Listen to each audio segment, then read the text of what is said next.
अस्सलाम वालेकुम, मैं हूं रेहान तारिक और आप देख रहे हैं दस्तक। गुज़श्ता रात पेट्रोलियम मसनूआत की कीमतों में रिकॉर्ड इजाफे के साथ ही सियासी और अवामी तनकीद का रुख मखलूत हुकूमत की जानिब है। कल तक जो ऑपोजिशन में थे और उस वक्त की हुकूमत पर पेट्रोलियम मसनूआत की कीमतों और महंगाई में इजाफे पर तनकीद करते थे, आज वो हुकूमत में हैं और माजी की हुकूमत यानी आज की ऑपोजिशन की तनकीद बर्दाश्त कर रहे हैं। गुज़श्ता 8 रोज में मजमूई तौर पर 60 रुपए फी लीटर इजाफे के साथ इस वक्त पेट्रोल 209 रुपए 86 पैसे पर फरोख्त हो रहा है। रवा बरस फरवरी में पेट्रोल की कीमत 159 रुपए 86 पैसे थी।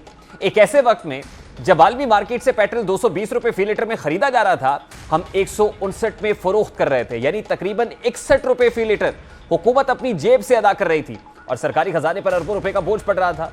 इसके बावजूद वजीर आजम इमरान खान ने मार्च के महीने में पेट्रोल की कीमतें बढ़ाने की बजाय 10 रुपए सब्सिडी देकर फी लीटर पेट्रोल की कीमत 149 रुपए 86 पैसे कर दी। यानी जहां पेट्रोलियम डेवलपमेंट लेवी और सेल्स टैक्स सिफर करके हुकूमत अपनी जेब से फी लीटर 61 रुपए अदा कर रही थी, हुकूमत ने खुद ही अपनी जेब पर 71 रुपए फी लीटर का मजीद दबाव बढ़ाया। इमरान खान इस पॉपुलर फैसले के साथ शायद उन्हें अवामी सताइश तो मिल गई, मगर IMF की जानिब से नाराजगी का सामना करना पड़ा। इसी दौरान मुल्क में सियासी तब्दीली रूनुमा हुई और इमरान खान की हुकूमत के खात्मे के साथ ही 13 जमातों का इत्तेहाद इक़्तिदार में आ गया। मखलूत हुकूमत के आने के बाद सबसे बड़ा माशी चैलेंज था, जिसके लिए IMF प्रोग्राम में जाना और IMF के तहफ़्फ़ुज़ात, खदशात और नाराज़गी दूर करना नागुज़ीर था। इसीलिए हुकूमत ने IMF मुतालबे के तहत मई के आखिरी हफ्ते में पेट्रोल की कीमत 30 रुपए बढ़ाकर मुश्किल फैसला किया, जिसके साथ ही पेट्रोल की कीमत 179 रुपए 86 पैसे हो गई। मगर बात यहीं पर खत्म नहीं हुई, बल्कि महज 8 रोज बाद, सिर्फ 8 रोज बाद ही पेट्रोल की फी लीटर कीमत पर मजीद 30 रुपए हुकूमत ने मुश्किल फैसले के साथ साथ अवाम को भी कड़वी गोली खिला दी है, जिसके साथ पेट्रोल की कीमत इस वक्त रिकॉर्ड सतह पर है। हुकूमत अपने मुश्किल फैसलों का जवाब यह पेश कर रही है कि अवाम को सब्सिडी देने की वजह से हुकूमत को माहाना 120 अरब रुपए अपनी जेब से अदा करने पड़ रहे थे, मगर अब यह नुकसान कम होकर 25 अरब रुपए पर आ गया है, जिसके बायस मुल्क को दिवालियापन से बचाने में मदद मिलेगी। इस पर हुकूमत क्या वजाहत पेश कर रही है, जरा उसकी एक झलक आपके सामने रखता हूं।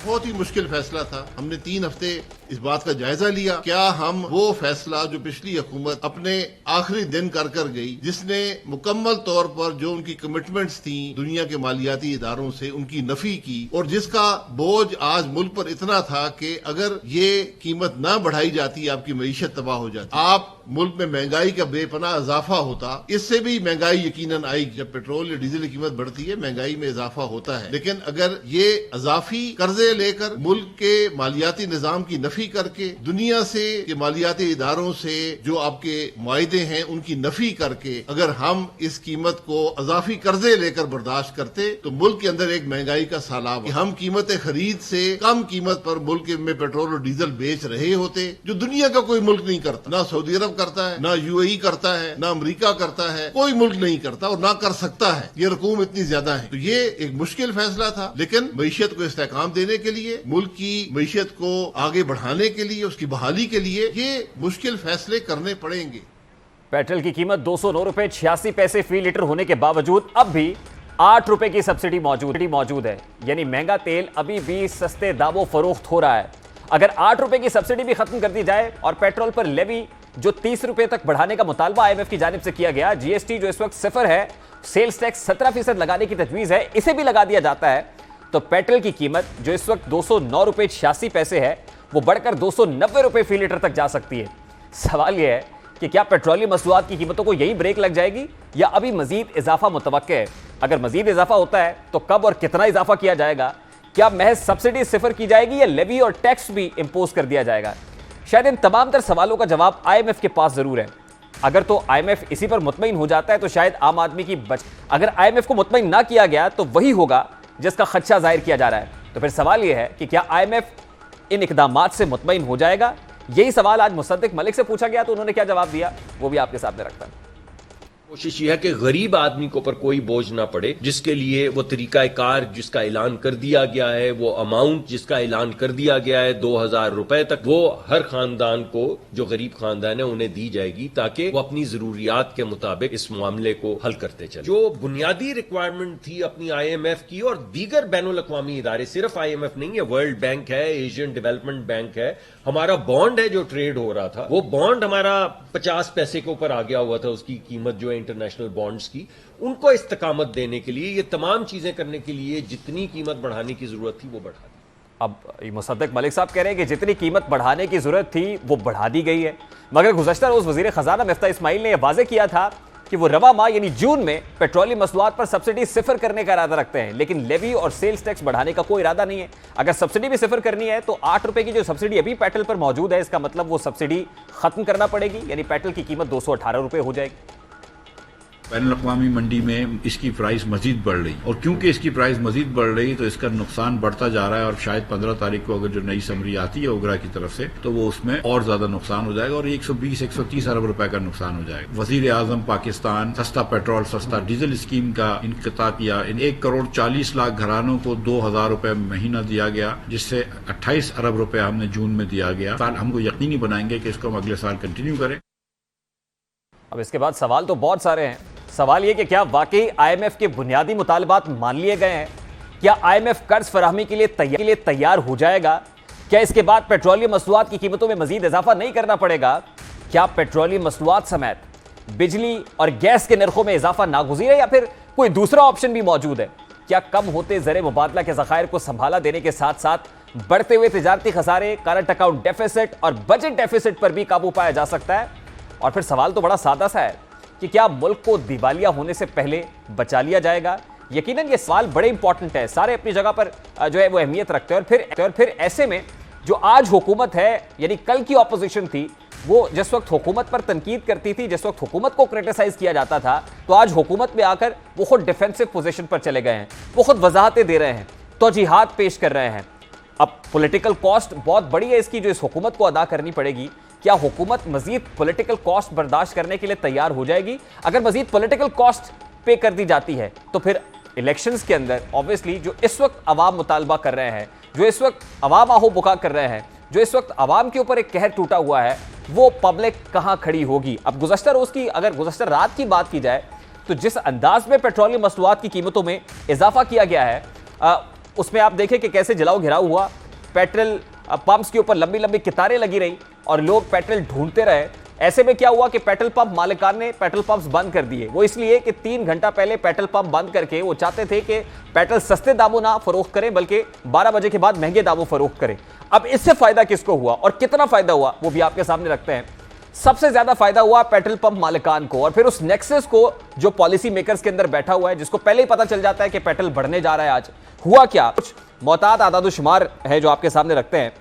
अगर तसव्वुर कर लिया जाए, क्योंकि हमने जराए से मालूम किया है कि मुल्क में इस वक्त 9000 पेट्रोल पंप्स मौजूद हैं। जरा वो फुटेज दिखाइए प्रोड्यूसर, पेट्रोल पंप्स के हवाले से 9000 पेट्रोल पंप्स मौजूद हैं। अगर तसव्वुर कर लें कि इनमें से 5000 पेट्रोल पंप्स बंद किए गए ताकि हम महंगे दामों जो है वो पेट्रोल फरोख्त कर सकें, तो 37 करोड़ का फायदा 3 घंटों में पेट्रोल पंप्स वालों ने उठाया है। वो किस तरह से कि अगर एक पेट्रोल पंप को 15 से 20 हजार लीटर पेट्रोल दिया जाता है और वो 1 घंटे के अंदर 2500 पर लीटर जो है वो तेल फरोख्त करते हैं, तो ऑब्वियसली अगर उसको मल्टीप्लाई कर दिया जाए 3 घंटों से, और जो इजाफा है 30 रुपए का जो एक्सपेक्ट कर रहे थे होगा, वो तकरीबन जो है वो 37 करोड़ का फायदा 3 घंटों में मजमूई तौर पर सारे पंप्स को होता है।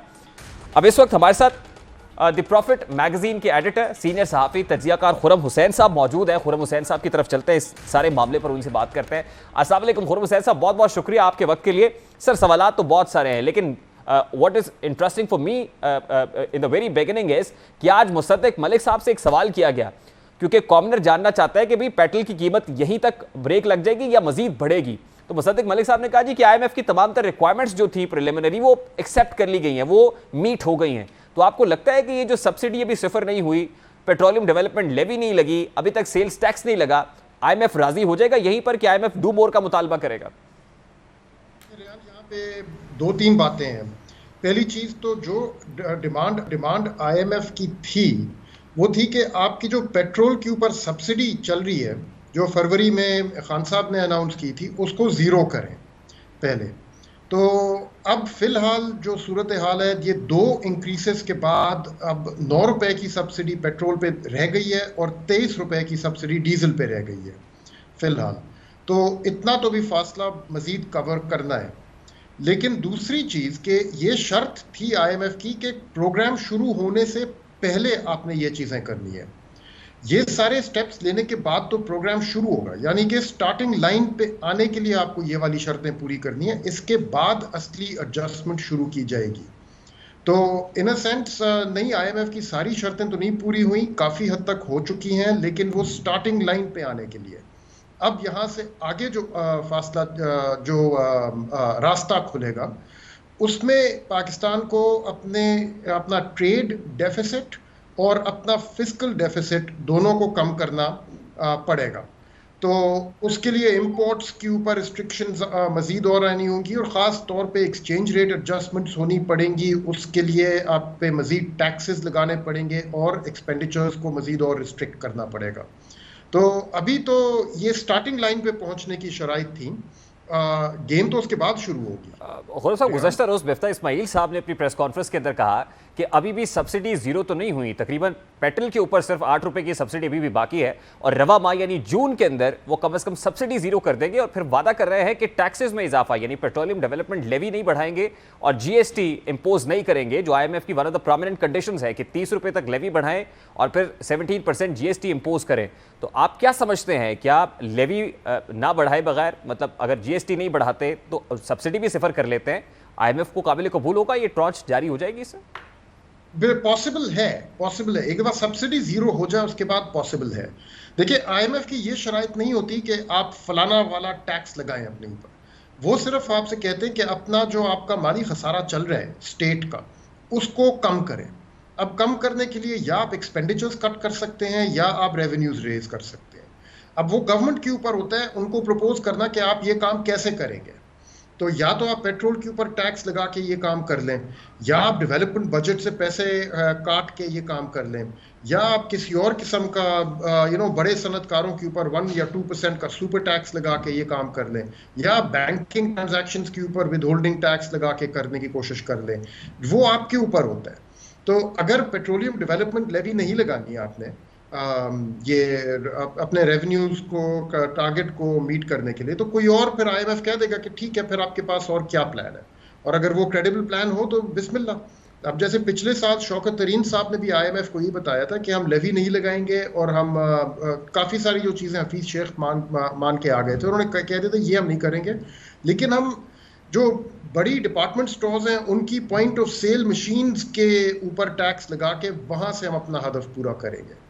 वो मान गया था आईएमएफ, उन्होंने कहा था अगस्त तक देखते हैं कहां तक आप कितना रिकवर कर सकते हैं। अब वो अलग बात है कि वहां से रिकवरी हो नहीं। ये बड़ी इंपॉर्टेंट बात आप कर रहे हैं कि बाय एनी मींस आपको सब्सिडी सिफर करनी पड़ेगी, यानी जो 8 रुपए पेट्रोल के ऊपर एटलीस्ट सब्सिडी है वो सिफर हो जाएगी, तो पेट्रोल की कीमत 218 रुपए तो रवा माह हम एक्सपेक्ट कर सकते हैं कि हो जाएगी। उसके बाद जब आप रेवेन्यू की बात कर रहे हैं तो ऑब्वियसली पेट्रोल जो है उसके ऊपर टैक्सेस इंपोज करके एक बहुत बड़ा सोर्स है कि आप जो टैक्स रेवेन्यू वहां से ले सकें। तो अगर इसके ऊपर मजीद टैक्स हुकूमत इंपोज नहीं करती है तो फिर आप क्या देख रहे हैं नेक्स्ट बजट के अंदर कहां कहां जो है वो टैक्सेस इंपोज हो रहे होंगे, तो फिर उसमें तो आवाम को रिलीफ नहीं मिल सकेगा।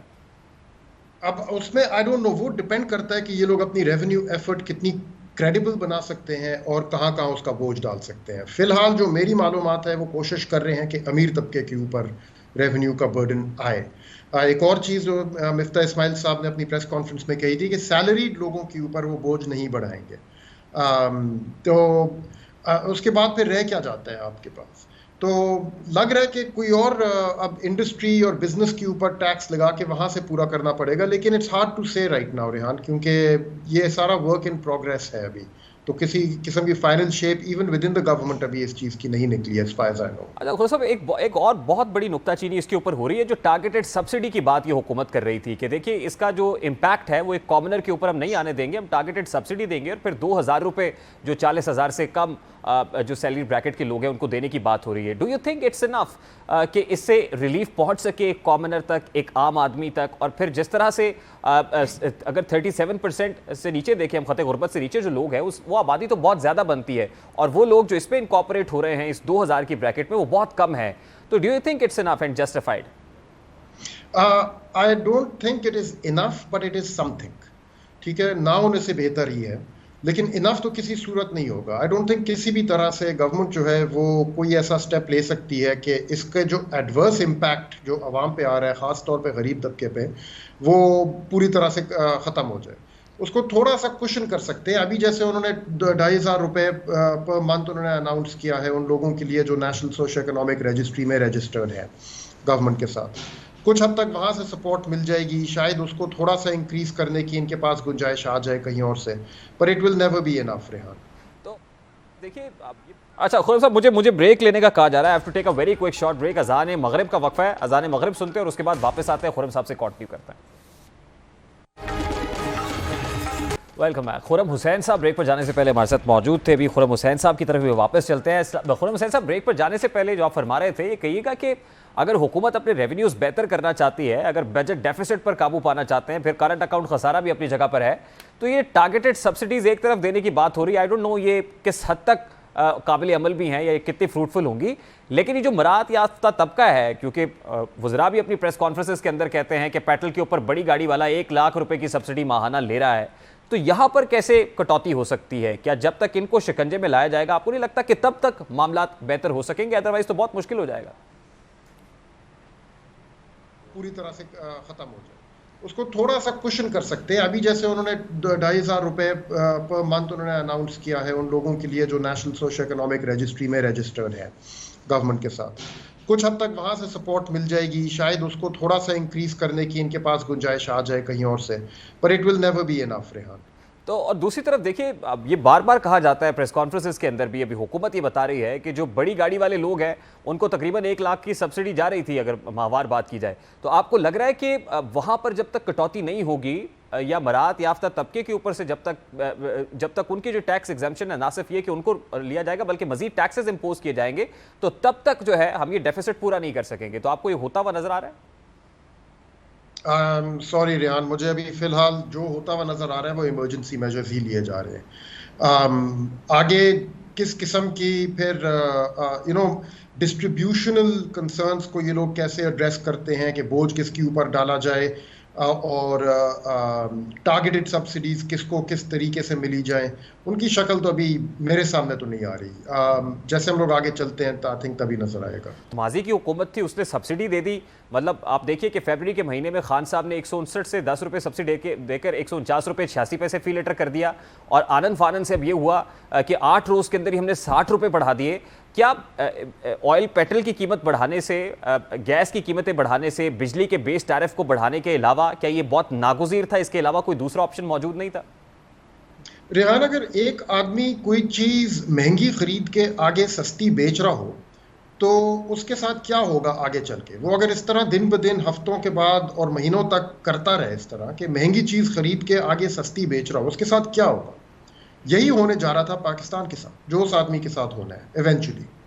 और उसके बहुत नज़दीक आ गए थे हम लोग, काफ़ी नज़दीक आ गए थे। हमारे जिस हिसाब से ज़र मुबादला गिर रहे थे, जिस हिसाब से हमारे फिस्कल फ्रेमवर्क पे जो इसका बोझ पड़ रहा था, ये ऑब्वियसली आई थिंक ये तो कॉमन सेंस बताती है कि ये चीज़ चल नहीं सकती थी।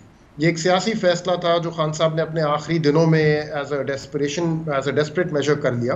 अब गवर्नमेंट कह रही है कुछ हद तक ये ट्रैप सेट किया गया था। आई डोंट नो कि इस हद तक अगर आगे सोच रहे थे, लेकिन एक डेस्परेट सा मेजर था, ये चलना तो नहीं था, सबको पता था। क्या खान साहब की हुकूमत रिस्पॉन्सिबल है? जैसे अभी मिफ्ता इस्माइल साहब या उनके जोमा ये कह रहे हैं कि जी लैंड माइंस बिछा गए थे, और ये IMF का वो प्रोग्राम था जिस पर ये एग्रीमेंट वो करके गए थे, एग्री किया था इन्होंने कि करेंगे, लेकिन नहीं किया, जो आज हमें जिसकी सियासी कीमत चुकाना पड़ रही है।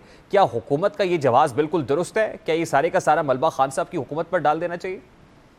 देखें, हर पाकिस्तान का तो पिछले कोई 25 साल से ये पैटर्न रहा है कि हर जो हुकूमत आती है वो अपने पिछली हुकूमत के ऊपर ब्लेम डालती है। पहले कहते हैं कि भाई जो हमसे पहले गुजरा है उसने मईशत की तबाही की। खान साहब ने खुद ये किया था। अगस्त 2018 में उन्होंने खुद ये नैरेटिव चलाया था कि मुझसे पहले जो हुकूमत थी उन्होंने मईशत का बेड़ा गर्क कर दिया, और अब मैं आया हूँ और मुझे वो चीज़ ठीक करनी पड़ रही है, इसलिए वो मुश्किल फैसले करने पड़ रहे हैं। खान साहब तब दुरुस्त कह रहे थे। तो एज अ रिजल्ट IMF अब खुद तंग बैठा हुआ है कि यार आप लोग एक दिन एक बात कहते हैं, पैसे मिल जाते हैं, उसके बाद आप लोग मुकर जाते हैं उन चीज़ों पे। इसकी वजह से तो अब ये सिचुएशन आ गई है कि या तो पाकिस्तान को अब दिवालिया होने दें या ये मुश्किल फैसले करें और इस सिचुएशन को संभालें। और वो अब इत्तेफाक से इस गवर्नमेंट का काम बन गया क्योंकि ये पावर में आ गए उस टाइम पे। देखिए, हम बड़ी खतरनाक बातें सुन रहे हैं गुज़श्ता कई रोज से कि खुदा न खास्ता पाकिस्तान श्रीलंका बन जाएगा या पाकिस्तान दिवालिया हो जाएगा, बैंकरप्सी की तरफ हम जा रहे हैं। व्हाट डू यू थिंक, अभी जो इकोनॉमिक मेजर्स लिए जा रहे हैं या जिस डायरेक्शन में अभी हम बढ़ रहे हैं, अब क्या हम श्रीलंका की तरफ जा रहे हैं? क्या हम डिफॉल्ट होने जा रहे हैं? क्या मुल्क दिवालिया हो जाएगा, जो आज से पहले हमने कभी नहीं देखा? अगर ये सवाल आपने मुझसे कोई 10 दिन पहले पूछा होता तो मैं आपको कहता कि जिस डायरेक्शन में पाकिस्तान जा रहा है अभी, वो इवेंचुअली वो रास्ता श्रीलंका के किस्म के सूरत हाल पे ही जाके ख़त्म होता है। माइंड यू, मैं टाइम फ्रेम नहीं दे रहा, मैं आपको ये नहीं बता रहा कि ये कल हो जाएगा, परसों हो जाएगा, या इवन ये अगस्त या दिसंबर में हो जाएगा। श्रीलंका को खुद ये मिसाल बनने में 2 साल लगे थे, ठीक है, लेकिन डायरेक्शन हमारी 10 दिन पहले तक यही थी। लेकिन अब 10 दिन के बाद ये जो 2 फैसले किए हैं गवर्नमेंट ने, इसके बाद थोड़ा लग रहा है कि अब इन लोगों में वो ठहराव आया है कि जो मुश्किल फैसले करने हैं उस ड्रिफ्ट को रोकने के लिए वो अब करने शुरू हो गए हैं, और उसकी जो पॉलिटिकल कॉस्ट है वो अब बेयर करने के लिए तैयार हो गए हैं। तो अगर इस रास्ते पे, जिस रास्ते पे अब ये लोग चल पड़े हैं, इस रास्ते पे अगर ये लोग जारी रहे और IMF प्रोग्राम के की बहाली हो गई, तो फिर तो we are out of the woods, in the sense के फिर डिफॉल्ट और श्रीलंका टाइप सिनेरियो हमारे सामने नहीं होगा। कोई भी प्रोग्राम जो कोई भी मुल्क जो IMF के प्रोग्राम पे हो वो डिफॉल्ट नहीं करता। ठीक है, यानी आप ये समझते हैं कि हमें इकोनॉमिक कॉस्ट देने से ज्यादा पॉलिटिकल कॉस्ट अदा करनी चाहिए, और आपको लगता है कि अभी कोई भी पॉलिटिकल गवर्नमेंट जो है, जैसे अब ये हुकूमत ने शुरू तो किया है, ये पॉलिटिकल कॉस्ट पे कर रही है, ये तनकीद बर्दाश्त कर रही है, मजीद कितनी देर तक ये बर्दाश्त करना पड़ेगा, या कोई भी सियासी हुकूमत बर्दाश्त कर सकती है?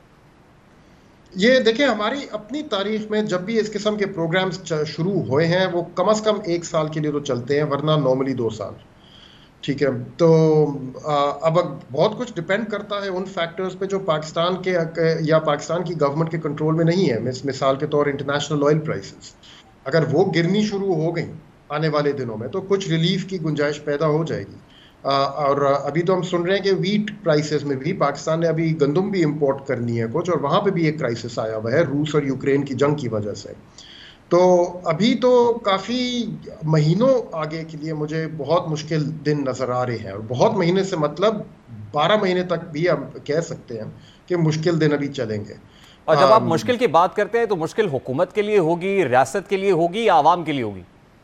देखिए रेहान, मेरी और आपका, हमारा तो मतलब अवाम के साथ है ना। रियासत और हुकूमत जो है वो तो पावरफुल लोगों के लिए वो हैं, और वो करें उस चीज़ की फिक्र। अवाम के लिए मुश्किल दिन होंगे, और अवाम से जो तनकीद आएगी उस मुश्किल की वजह से वो फिर हुकूमत को बर्दाश्त करनी पड़ेगी। ठीक, खुर्रम साहब, लास्टली सर ये फरमाइएगा, अभी चाइना के साथ जो रोल ओवर है $2.35 बिलियन का, वो भी मिफ्ता इस्माइल साहब ने कहा कि वो होने जा रहा है, और उसका कम इंटरेस्ट के ऊपर हो रहा है। व्हाट डू यू थिंक, ये जो अभी हमारे फॉरेन एक्सचेंज रिजर्व्स का एक बहुत बड़ा मसला बना हुआ है, अभी $9.7 बिलियन पे ऊपर आके खड़े हो गए हैं, और फिर अभी लास्ट वीक में ही $235 मिलियन का जो है वो मजीद कमी वाक़ हुई है उसके अंदर। आपको लगता है कि ये रोल ओवर अगर चाइना से मिल जाता है, सऊदी अरेबिया से मिल जाता है, या कतर की तरफ से कुछ पैसे आ जाते हैं, तो उससे ये जो फॉरेन एक्सचेंज रिजर्व्स हैं ये बेहतर होंगे, और फिर IMF के प्रोग्राम में जाने से भी बहुत बेहतरी आएगी इस पर? डेफिनेटली, इनफैक्ट अभी पूरा गेम प्लान है ही ये, और ये जो भी गवर्नमेंट अभी पावर में होती है उनका यही गेम प्लान होता कि पहले आप IMF प्रोग्राम पे चढ़ें। आपके अभी जो पाकिस्तान के ज़र मुबाटा जिस रफ्तार से गिर रहे हैं, प्राइमरी रिस्पॉन्सिबिलिटी अभी स्टेट की है कि उसको रोका जाए, और फिर उसको रोकने के बाद उसको रिवर्स किया जाए। इसलिए ये सारे स्टेप्स लिए जा रहे हैं। अब क्योंकि श्रीलंका में यही हुआ था ना, उनके ज़र मुबादला गिरते गिरते गिरते $1 मिलियन पे आ गए थे eventually, and then the whole system shut down. तो उसको रोकने के लिए अब पहले आपने IMF की स्टार्टिंग पॉइंट पे आना है, उनके साथ अग्रीमेंट करना है। अग्रीमेंट के बाद फिर आपका एक चाइना के साथ रोल ओवर जो फंसा हुआ है, जो आपने दुरुस्त फरमाया $2003 का, एक दफ़ा वो पैसे वापस आए, IMF के $900 मिलियन वापस आए। सऊदी अरब से हमें बताया जा रहा है कि मज़ीद कोई $2 या $3 अरब की फंडिंग अरेंज हुई हुई है, जो भी IMF प्रोग्राम के ऊपर डिपेंडेंट है। लेकिन वो ये नहीं पता कि वो रोल ओवर है या वो फ्रेश डिपॉजिट है, या मेरे ख्याल में वो रोल ओवर ही है। उससे ज़र मुबादला में इजाफा तो नहीं होगा, लेकिन एटलीस्ट जो कमी होनी थी जब वो मेच्योर होएगी चीज़, वो कमी नहीं होएगी। एनीवेज, ये जो फॉरेन एक्सचेंज रिजर्व्स गिर रहे हैं, इनको एक दफ़ा रोका जाए और वापस एक दफ़ा चढ़ने शुरू हों, तो फिर एक सेंस ऑफ स्टेबिलिटी फैलनी शुरू होएगी मईशत में। अच्छा, जी Rehan. Very quick comment of your sir lastly, अगर ये हो जाता है जैसे आप कह रहे हैं और बड़ी तेजी से, मतलब 1-2 महीने के अंदर अंदर ये सारी चीजें इसी तरह से होती हैं जैसे अभी हम बात कर रहे हैं, तो आपको क्या लगता है जैसे एक्सचेंज रेट कुछ बेहतर हुआ है, डॉलर नीचे आया है, रुपए की कदर मुस्तहकम हुई है, फिर हमारे रिजर्व्स कुछ बेहतर हो जाते हैं, तो फिर तो बहुत मस्बत तब्दीली और मस्बत खबरें नहीं होंगी हमारे लिए, कॉमनर के लिए? कॉमनर के लिए शायद इतनी नहीं होंगी, कॉमनर को थोड़ा इंतजार करना पड़ेगा। फिलहाल ये रियासत की जो फाइनेंसेस हैं उनको रीबिल्ड करने की कोशिश कर रहे हैं। बहुत बहुत शुक्रिया। सीनियर सहाफ़ी तज्ज़ियाकार खुर्रम हुसैन साहब हमारे साथ मौजूद थे। कॉमनर के लिए कोई बहुत जल्द बहुत मस्बत तब्दीलियां रूनुमा नहीं होने जा रही हैं, रियासत के लिए तो कुछ बेहतरी होगी, आम आदमी के लिए बेहतरी अभी नामुमकिन दिखाई देती है, कम अज़ कम आने वाले चंद दिन के अंदर या मुस्तकबिल करीब के अंदर। इस वक्त एक सवाल हो रहा है कि पाकिस्तान रूस से सस्ता तेल क्यों नहीं खरीद रहा? क्या पाकिस्तान रूस से सस्ता तेल नहीं खरीद सकता? इस हवाले से 4 अहम सवालात का जवाब जानना बहुत जरूरी है। भारत अगर रूस से सस्ता तेल खरीद रहा है तो पाकिस्तान क्यों नहीं खरीद सकता? पहला सवाल। दूसरा सवाल यह है कि क्या पाकिस्तान रूसी तेल को रिफाइन कर सकता है? और फिर तीसरा बड़ा इंपॉर्टेंट सवाल यह है कि क्या IMF पाकिस्तान को रूसी तेल खरीदने से रोक रहा है? और चौथा इंपॉर्टेंट सवाल यह है कि क्या पाकिस्तान और रूस के माबैन रूसी तेल खरीदने के हवाले से कोई मुआहदा मौजूद है? तो सबसे पहले बात करते हैं कि भारत अगर रूस से तेल खरीद रहा है तो पाकिस्तान क्यों नहीं खरीद रहा है? क्या पाकिस्तान को कोई सैंक्शंस बर्दाश्त करना पड़ सकती हैं?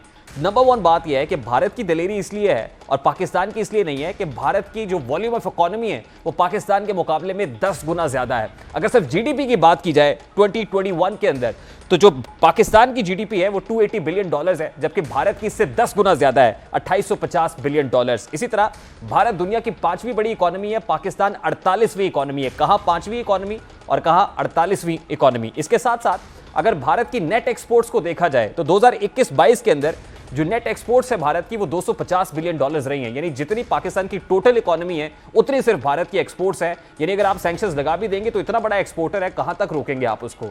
दूसरा सवाल कि क्या पाकिस्तान रूसी ऑयल को रिफाइन कर सकता है या नहीं कर सकता? तो जनाब इसका जवाब यह है कि 4 किस्म का तेल है जो रूस प्रोड्यूस करता है, वो ESP हो, जिसको एस्पो कह सकते हैं, यूरैल्स है, सोकोल है या फिर सखालिम है। तो इस हवाले से जो चारों टाइप्स है उनमें से जो ESP हो और सोखालिम है, इसको रिफाइन करने की कैपेसिटी एटलीस्ट भारत के पास मौजूद है।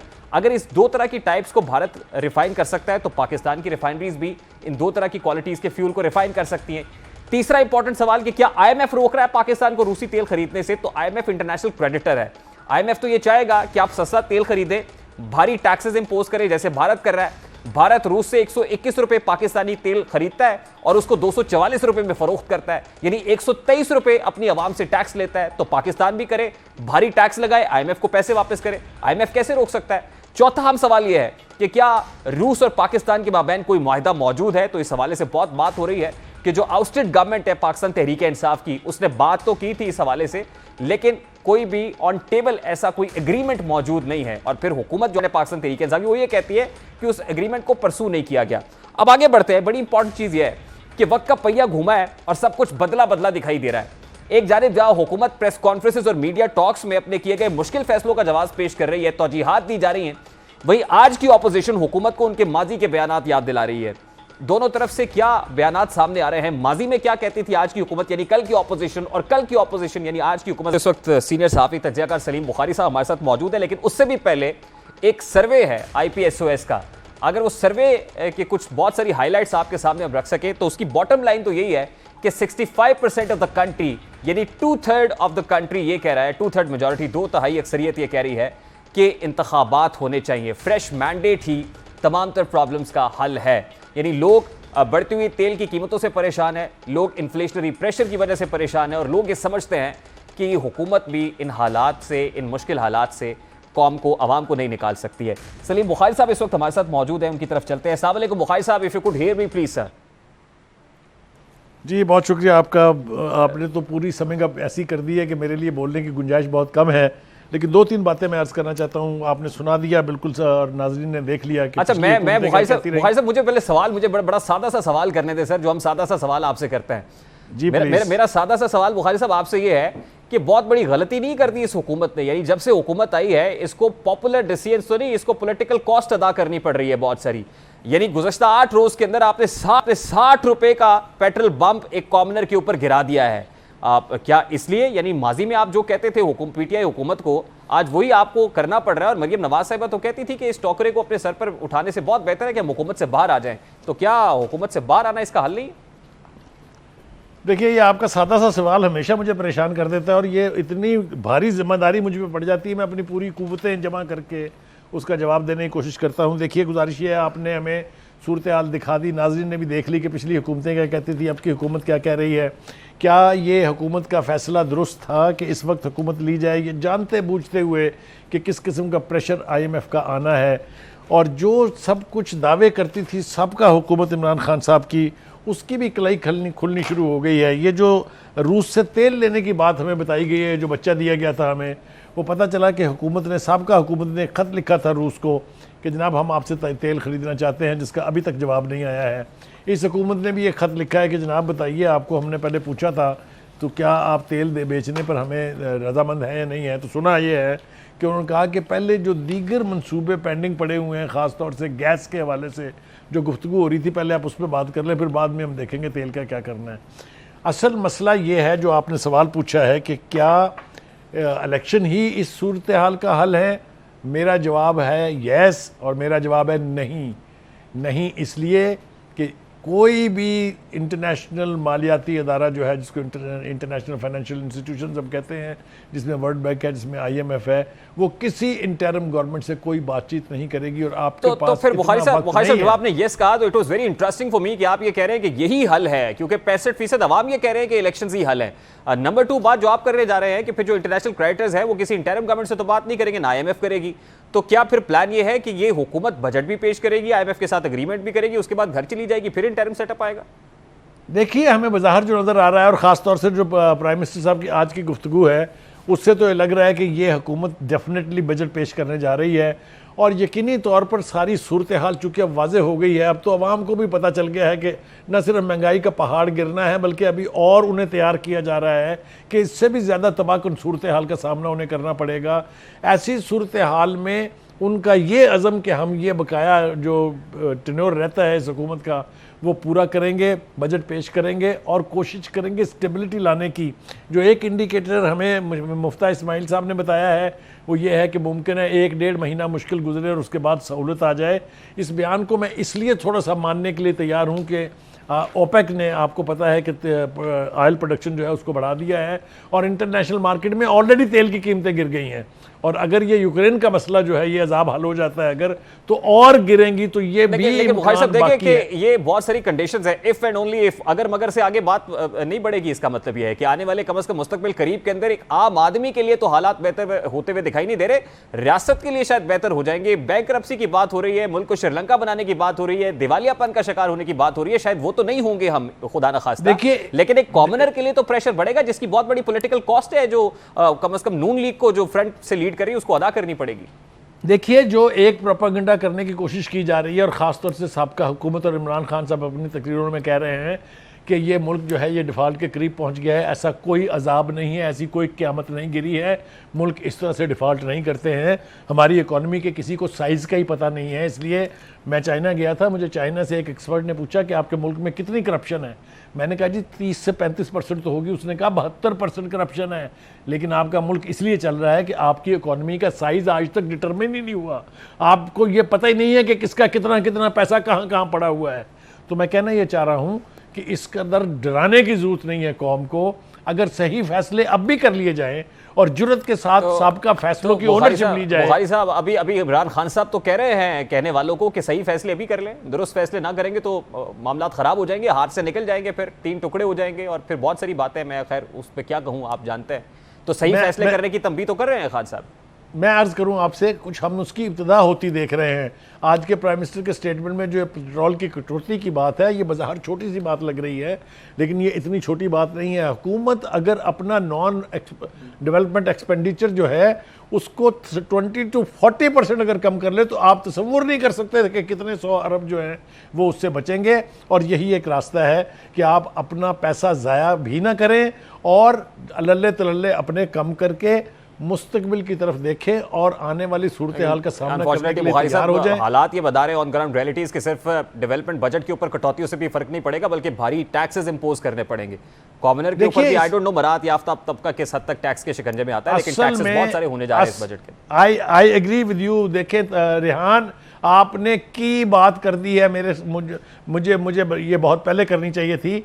ये जो मरात याफ्ता तबका है, जब तक इसके ऊपर आप प्रॉपर टैक्सेशन नहीं करेंगे, इस मुल्क के हालात ठीक नहीं हो सकते। और जिस दिन ये फैसला इस हुकूमत ने जुर्रत से कर लिया, मैं आपको बताता हूं कि पाकिस्तान का मुस्तकबिल बहुत साहब इसी नोट पे वाइंड अप करते हैं sir. Thank you very much for your time. I have to take a very quick short break. जी, ब्रेक के बाद वापस मरात याफ्ता तबके की बात हो रही है। इस हवाले से पाकिस्तान में एक वजीर आजम हुए हैं, और वो कौन थे और उन्होंने कैसे मरात याफ्ता तबके के ऊपर क्या एग्जाम्पल सेट करने की कोशिश की थी, मैं उस वजीर आजम की एग्जाम्पल आपके सामने रखूंगा। इस ब्रेक के बाद हमारे साथ रहिए।